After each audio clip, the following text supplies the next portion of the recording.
Okay, let me just make sure my ducks are in a row. Do me a favor, let me know what city you're calling in from. You're joining us today from, because the city and state is a really important part of networking. Sometimes we network because we look at somebody and say, oh, you're in a similar type business. Let's connect and see if there's a reason for us to continue building a relationship, working together. Other times you do that based on geographic location. Hey, we're all in San Antonio, Texas. Let's go ahead and connect. So let people know where you're coming from. You want to let us know, let me know and let others know what city and state you're coming from, what your core competency is. Just 2 or 3 words. Don't make it hard and don't make me have to read a lot. But 2 or 3 words, I begin to sit there and say, oh, there's Shonda. She's in Raleigh, North Carolina. And Shonda, you're on YouTube. It's funny I pick a YouTuber. Come on, join us in LinkedIn, because in LinkedIn is where we can really build a connection. It's where you can meet federal buyers. Okay, let me get rocking and rolling into the training. End of the year spending is a reality in the fourth quarter in the federal market, right? Federal agency fiscal year ends September 30th. And so July through September, July, August, and September, that's the fourth quarter. And end of the year spending is a reality. You can watch a lot of previous training I've done on this, where it's billions that are spent in the last quarter, even with small businesses.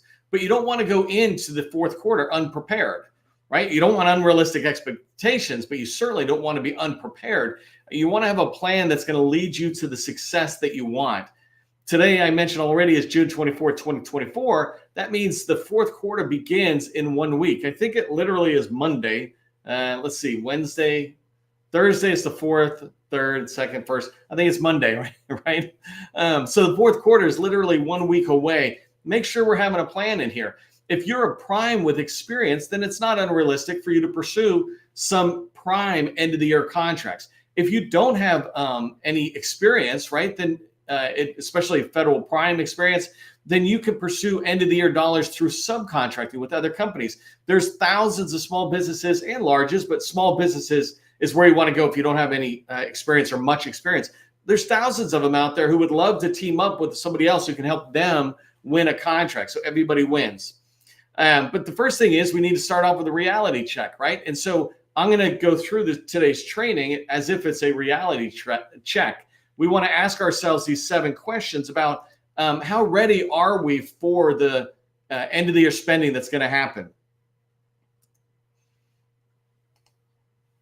Okay, these are the 7 questions GovCon should ask in the fourth quarter. I'm going to dive into each one of them as we go through the training, but just to let you know what the questions are right from the start, right? What is our 2025 revenue goal? What's our 2024 sales goal? What is our win rate? How many proposals do we need to submit? Do we have enough in our pipeline, enough opportunities in our pipeline to win? Do we have 16 strategic relationships that will lead to success? Whether we're priming or subbing doesn't matter. Do we have those strategic relationships? And most importantly, are we measuring ourselves every single day? Are we measuring these things and other things every single day? Those are the 7 questions we should be asking ourselves. And if you ask yourselves these questions, you're going to be prepared going into the fourth quarter.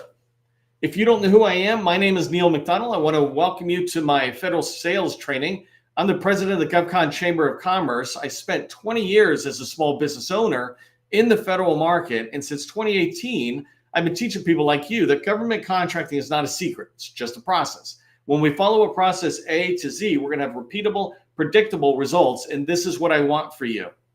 If you haven't done so already, make sure you subscribe to the Government Contracting Success newsletter. This is our newsletter. We put out a lot of valuable information, including an article we just put out today that is related to registering in ARC, the Acquisition Request Center. I think that's what it stands for, but ARC is what we call it. And that's for if you want to get into the intelligence community, the IC. 17 agencies use this supplier portal. So that's an example of something goes in, but we put information out constantly through our newsletter. Make sure you subscribe. And then the other thing is we have over 100 people registered for today's training. Thank you for doing that. When you do it, it's a simple thank you to me and our team. And we really appreciate that. The other thing is when you register, LinkedIn puts the word out. When you put a chat comment in that says, hey, I'm in this city or this is what I do, LinkedIn is telling other people in LinkedIn, the government contracting world, hey, we got training going on. Come on over and join us. And so this is your way of contributing to building the community. It's not just my network or my community, it's our network and our community. So make sure you're engaging and registering for training. I've got a lot more training going on this week. When I say a lot, I mean 4, because the rest of the week is pretty predictable, right? Every day at noon East Coast, come join me. All right, let's get rock and roll with those 7 questions. The first question, what is our 2025 revenue goal? We need to know how much money we want to make at the end of 2025, right? We could sit there and say that that goal is how much I want to report to the IRS that I made or my company made. It could be goals that I can put here, ARR. So first bullet is I'm suggesting that you don't set an annual goal like we're going to make $5 million, but instead we're going to be at a $5 million run rate, which is basically we're going to be pulling in annual recurring revenue of $5 million. And so if you've got enough contracts that are bringing in that kind of money, then you can be at a 5 million rate. I like that kind of a goal instead of a hard number like we will make 20 or 5 million by the end of 2025, because the problem with a hard goal is every day you get closer to the end of the year, you have less and less chance to meet that goal, and everybody's really feeling the anxiety of not hitting it. But if you set an annual recurring goal of by the end of 2025 December, I want to be at a $5 million ARR, then what it means is that every single thing you do all the way up into November can contribute to you hitting that goal. You're never too late to hit that goal. Second thing you want to pay attention to about your revenue goal for 2025 is that if you don't have a goal, then you're just going to waste your time and effort. Similar to this guy on a ladder, right? The ladder of success comes from Stephen Covey's book, The 7 Habits for Highly Effective People. And in there, he talks about if you have a ladder up against a wall, of course, you can work hard and you can be really efficient at climbing that ladder and you can make progress, visible progress, but you're making progress in the wrong direction. You need to set a goal so that you make sure that your efforts and your team's efforts and those of us who want to help you, all of our efforts are driving towards your goal and not some random wall, right? So make sure that ladder's on the right wall. The last thing is make sure your revenue goal for 2025 is realistic. If you're a $5 million company, going to $6 million is incredibly realistic. Going to $8 million is realistic, and $10 million is like a stretch, right? But you're basing it on $5 million, and there's a good chance that you're keeping all of that $5 million as you go into the next year. But if you're brand new and you're just getting started, don't set a goal of $1 million or multi-million dollars. Instead, set a goal for 25% more than you would get in a regular job if you went and got a W-2 job. Because if you're just starting out, you just want to cover your own paycheck to begin, and then you start moving forward. So be realistic when you're setting the goal. There's nothing wrong with setting a stretch goal, but if you set it too far, then you're just planning to keep yourself miserable all year long as it relates to sales. But when you set a realistic goal, you could exceed it. All right, I put an example here for today's training in these 7 questions. I'm going to set the goal for 2025 that I want to set for our company of $5 million ARR, so annual recurring revenue, or $600,000 MRR. The reason I like breaking the annual recurring revenue down to monthly recurring revenue is why measure in years what you can measure in months? Then I can know quicker or sooner whether I'm getting closer to my goal or not. I don't need to measure the year if I can measure the month or the week or the day, right? So for revenue, I'm going to set it at $5 million ARR.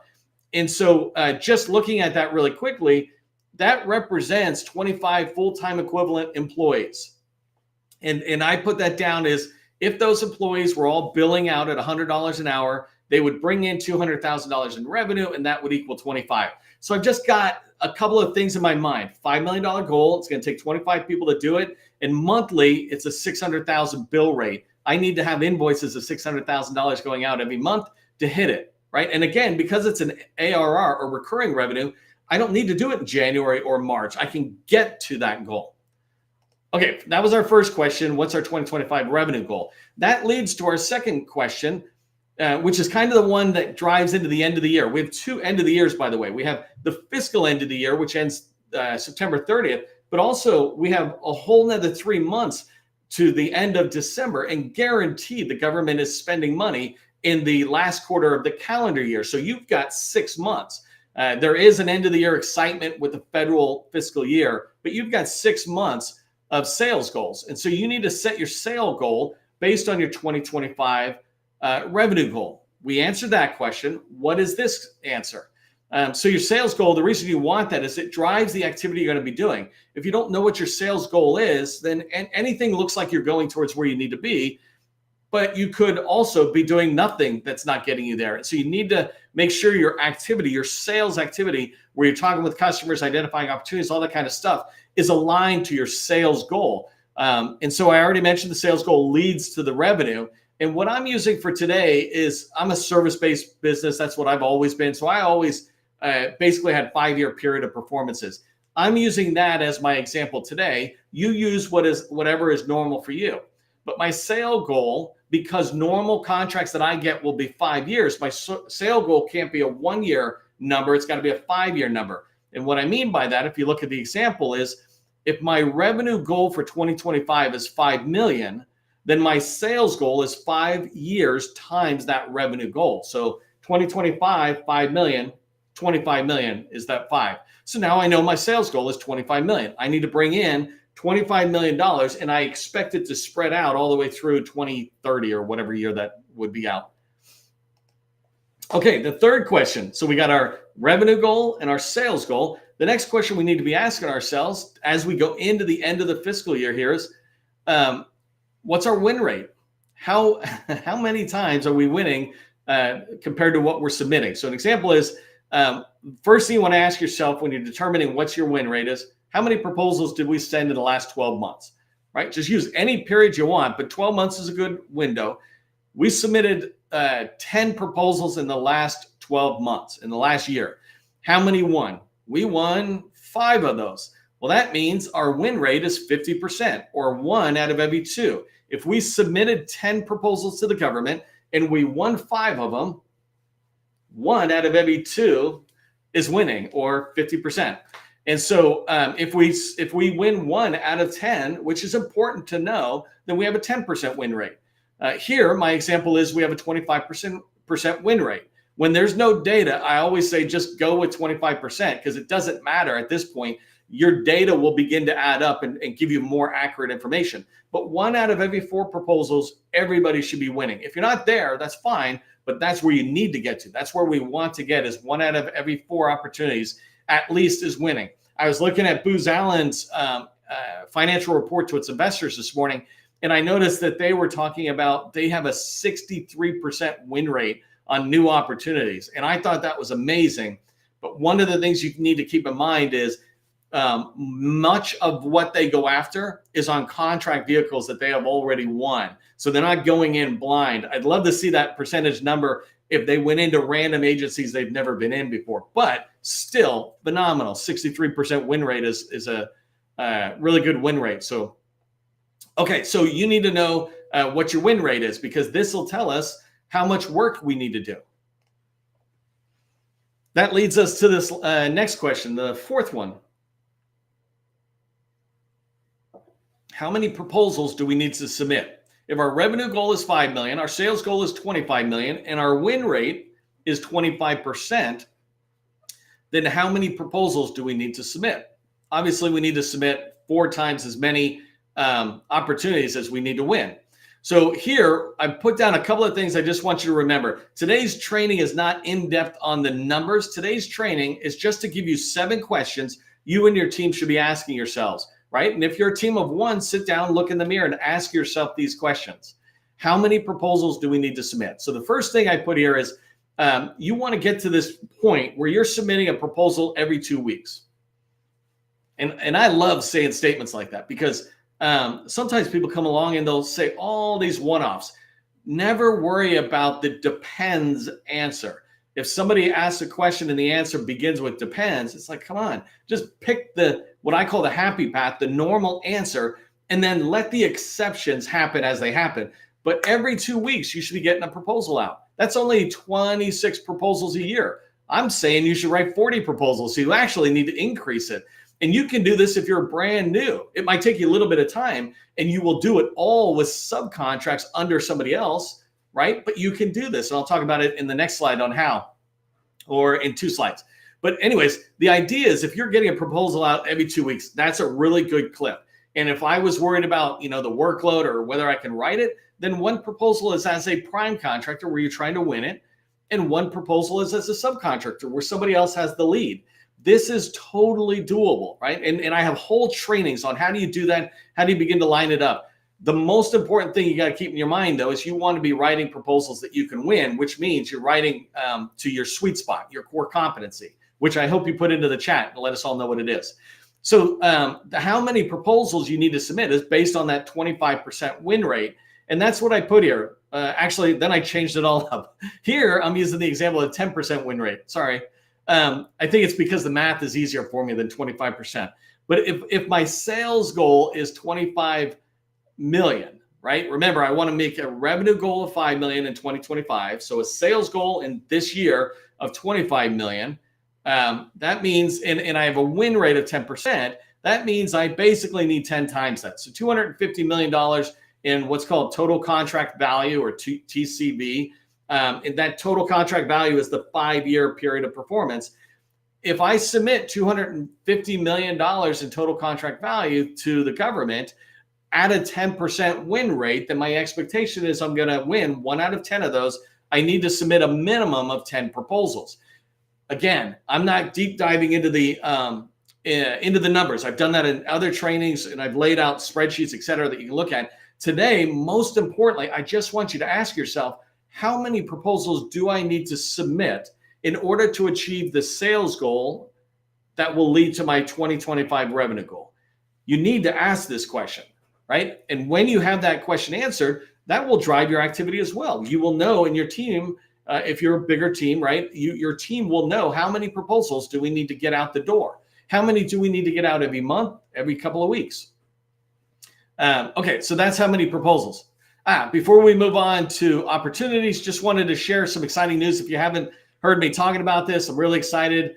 In fact, we're probably going to change this box into a toolbox now. That's our new logo as we keep evolving. But we're releasing a web-based tool, a solution that is going to address the top challenges small business government contractors face. I've been teaching for over 7 years, tens of thousands of small businesses. And the top challenges that you face are getting in the door to meet with federal buyers, finding teammates who want to work with you, put you on their team, right? That proposal thing I was just talking about. And then identifying, pursuing, and responding to proposals or opportunities that you can win, right? Those are the top 3 challenges. That's what our solution is going to be driving towards. We'll be releasing it in this kind of incremental way coming up next week, actually. So join the wait list by just going to govconinAbox.com and putting your email in there, and we'll let you know. Okay, so let's move on. Question number 5. Do we have enough opportunities in our pipeline? And just a reminder, right? We've set our revenue goal. We've got our sales goal for this year. We've identified how many proposals we need to get out the door. But in order to get proposals out the door, even to write winning proposals, right, we need to have opportunities in our pipeline. And so the first thing is those opportunities must be slam dunk opportunities. These are opportunities that nobody in your company will rationalize why they're good for us. Nobody has to defend them. When everybody looks at them, they go, oh my gosh, that's us. That's totally us. Good job finding an opportunity that is slam dunk for us. Slam dunk, it's basketball, the ball goes in the net, right? And the second thing I put here about being slam dunk, and I might start adding that to my criteria, is they need to be funded. Right? Or even expected to be funded. So if it's a recompete that's coming out next year or something, and we put it into our pipeline today and get an early start, that's fine because we're pretty sure it's going to be funded. But a lot of opportunities, we're not even quite sure. And so opportunities, in order for them to be good, they really have to be funded. And so you have to check into that. Second thing is in your pipeline, when you put things at the top of the funnel and you move it through the pipeline, I like how I mixed my metaphors, a funnel and then a pipeline.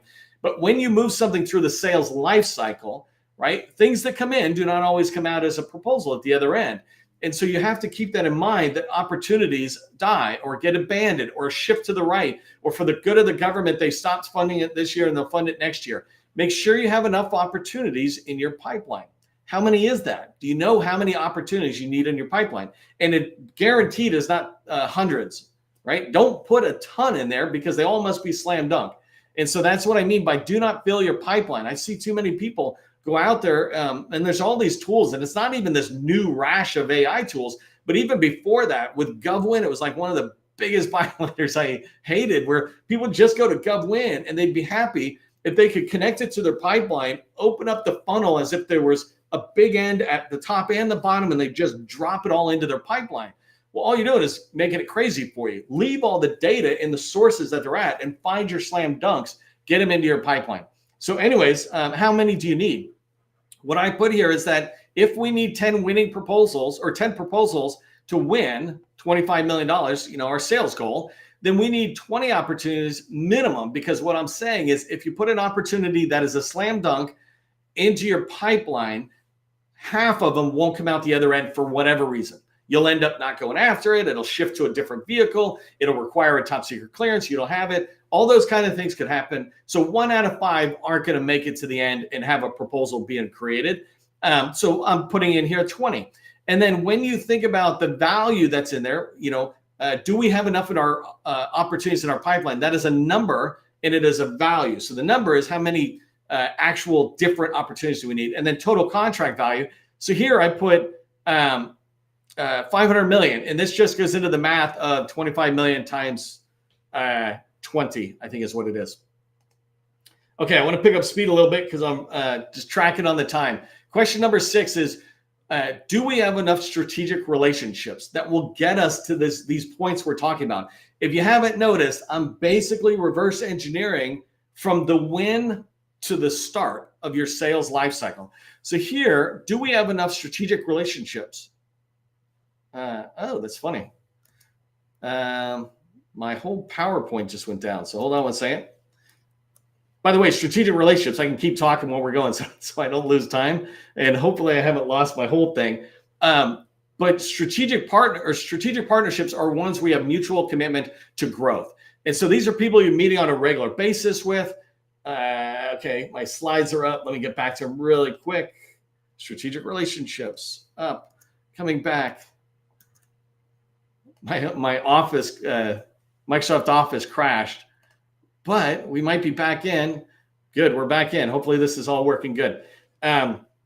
So anyway, strategic relationships. These aren't your general network, but dedicated partners committed to your success. These are people who are willing to put you on their team, right? They're going to add you into opportunities. I have a customer right now who I was writing a note about this currently just this week. They have 5 strategic partners that they were working on opportunities with, and 1 they're priming, and I think the other 4 are not only my customer is a subcontractor on these strategic partners, some small business, some large businesses, but they're actually going after multiple opportunities with these different partners. That's a strategic partner, one that puts you on the team and talks about where can you help, where can I help, how can we work together to win opportunities together. Let me just make sure I'm sharing. I shared, but I didn't share. So here's the slides. And then the last thing is, as it relates to relationships, I want you to have 16 strategic relationships. You want 8 small businesses and 8 large businesses. This maximizes your reach to different customers, different contract vehicles, different opportunities you may not have ever heard about. If you were just getting started out, let's say 5 million and below in revenue, then just forget about the larges unless you already have a great relationship. Forget about larges and just have 16 relationships with small business teaming partners. And ideally, you try to get all 16 who are doing business in your target agency. For example, I have customers trying to get into the Army. We want to make sure they have 16 strategic relationships, one at a time. You build it up and you make sure this one's good. And then you build the next one, you build the next one. It does not take a lot of time to maintain a strategic business relationship. It takes a lot of time to maintain a personal relationship, but a business relationship can be maintained once you've got it up and running with a bi-weekly meeting. Every 2 weeks, just meet. All right, the last question I want you to ask yourself is, are we measuring this daily? You probably have heard this saying, what gets measured gets done. That's why it's vitally important, not just that you measure your company activities, et cetera, but you're measuring the right things, because otherwise people will end up doing what we're measuring, but that's not what's needed. And so here, these questions I've been asking, that's what you want to be measuring. You want to be measuring the opportunities in your pipeline, the proposals going out, the strategic relationships you have, et cetera. You want to be measuring those things on a regular basis. Your revenue, you want to be measuring your revenue and your sales activity. So key performance indicators are just things that I've been giving you, right? If I say that you want to have 20 opportunities in your pipeline, that's basically a KPI. If you have less than 20, you are yellow. If you have less than 10, you're red, for example. KPIs tend to be green, yellow, red lights. And so think of that way. And you want those KPIs to be in the green, right? Another way of thinking of this is that these are leading indicators of your success. If you don't have a pipeline, even a spreadsheet that has the opportunities that are slam dunk, then that is an indicator that you're not going to be successful. But if you have 20 plus slam dunk opportunities in your pipeline, that is an indicator that you might be successful, that you're doing the right things. You have to put it together with other indicators, but they will tell you whether you're going to be successful. I put down this last thing that is just a line that I was thinking about, is that, and we've done this in a lot of different organizations. I actually learned it from Toastmasters. But if you measure daily, you're going to miss daily. Right? I don't know if you ever watched this movie. It's called Patriot, and I love this movie. But one of the lines is aim small, miss small. And here, measure daily, you miss daily. If something happens that goes wrong, you're only missing kind of a day or two of activity. But if you're only measuring monthly, then you're missing monthly. And imagine if you're measuring monthly, and then your regular monthly meeting, something happens and people are like, oh, let's reschedule. Oh, let's just push it to the next month. Now you just missed 1/6 of a year of not measuring. And that is 60 times that you could have been measuring if it was daily. So measure daily, miss daily, or measure small, miss small. Here's what I want you to remember from today's training as you head out, right? Schedule a team meeting. And again, if it's just you and your company, sit in front of a mirror and have this meeting with you and yourself. And schedule a team meeting where you ask all 7 of these questions I just asked. Take your time slowly and write it down. Realistically, what do I want for 2025? That literally should take 5 minutes. Anything more than that is just debating whether it should be 5 million or 6 million. Who cares? Just pick a number that is a realistic number and you're good to go. And it's the same thing as you go down. This should not take a long time. 1 hour and you can almost forecast or create a strategy for the next 12 months, right? And so ask all 7 questions and then ask yourself these questions daily until you're locked. You're like, oh, the revenue that we set for 2025, there is no more wavering. We've set it. Good. Don't ask that question again. And then the next one and the next one. When you ask yourself these questions until they're locked down, then everybody, whether it's you by yourself or with 5 people or 10 people, you all are swimming in the right direction and you're going to go towards the success that you want.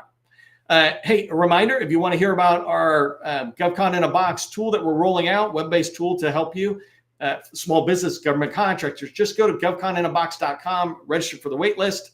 And the last thing is make sure you subscribe to the newsletter so that you can keep hearing the information that we put out. We got a lot of good stuff coming this week. For all of us, just remember, government contracting, it is not a secret. It's just a process. I will see you in the next training.